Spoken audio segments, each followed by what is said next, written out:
pressure on it, so that's why it expands out like that. And we are getting, that first stage engine is going to fire for about another 20 seconds, 23 seconds or so. And Christian, that is really a step that we want to pay attention to, that separation of the first stage that will then return back to Earth. Yeah, we're going to get very busy here in about 5 seconds. You're going to see MECO, the main engine cutoff, and then you're going to see the separation. And we're standing by for that. MECO. Falcon stage separation confirmed. So the main shutdown, and you see separation there too. That is the first stage falling away. See also now the second stage is going to fire. Leaving the stage 2. They're now approaching 7,000 kilometers per hour, which is 4,049 miles per hour.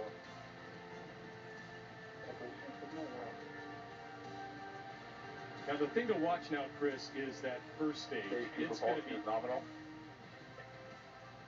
That means that's good news. That's the rocket that's still on the Dragon, is doing its job, moving these guys into an orbit that will put about 200 kilometers below the space station. And you can actually see that second photo. It's great to see inside. There's the triple screen of the two astronauts.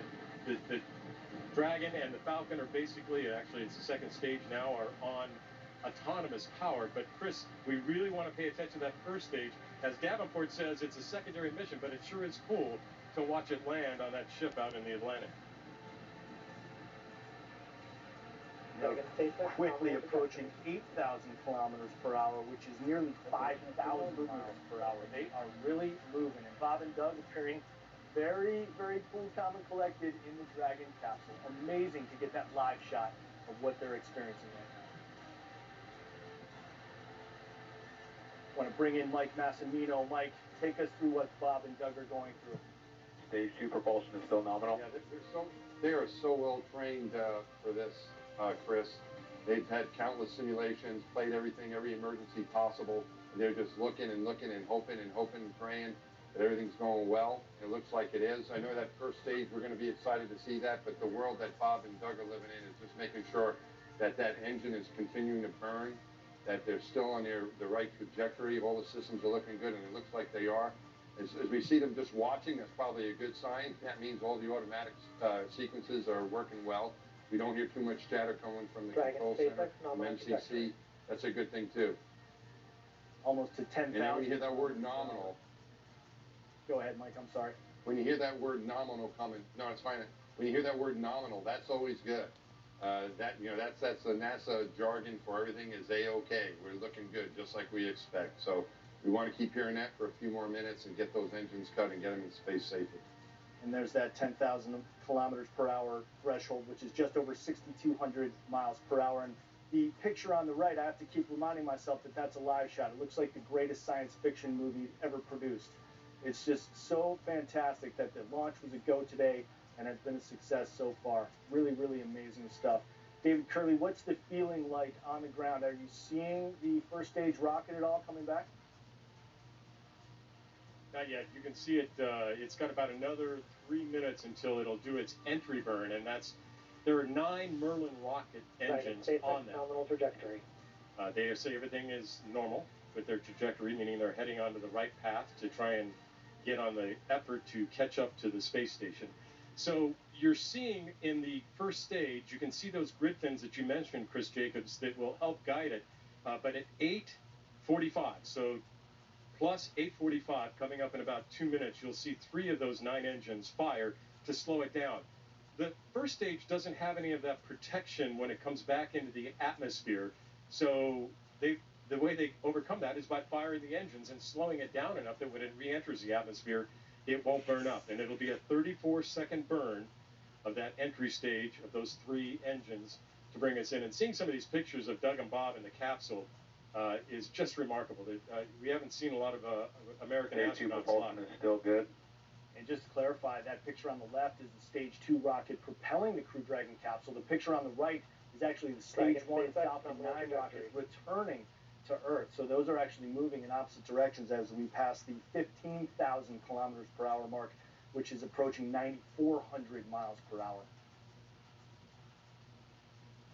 You know, Chris, SpaceX would love to get this booster back, and as we mentioned earlier, they learn a lot when they get these rockets back and take a look at them, but it is secondary. That's the picture on your left.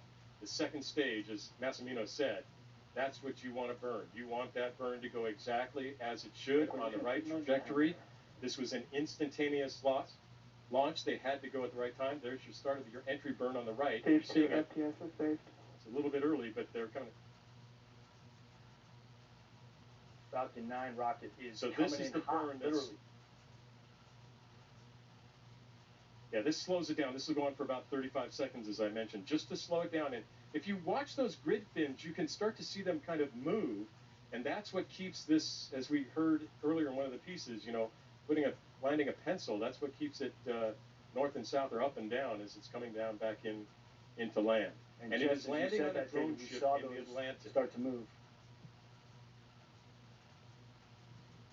Nearly So 22,000 that burn is over. kilometers per The next hour. thing we're going to see, Terminal guidance. we will see that at 9:27 And back to all plus, everything's good, they say. Those are the reports from Mission Control. So coming up in about a minute, we'll see the final burn. And as Davenport has told us before, you don't always get to see the landing because, you know, you got a camera that's getting shaken, and, you know, this is a rocket, actually, that's coming back. There, you lost the picture. That's kind of what happens. And there's the 25,000 kilometers per hour, which is 15,534 miles per hour. So again, continuing to accelerate as they make their way to orbit. And back throttle step. And back shut down. There's the second stage engine cut off right there. And that will be jettisoned. That's good news, soon Chris. as well. That means that they've got Dragon, their. SpaceX nominal orbital insertion. There they go.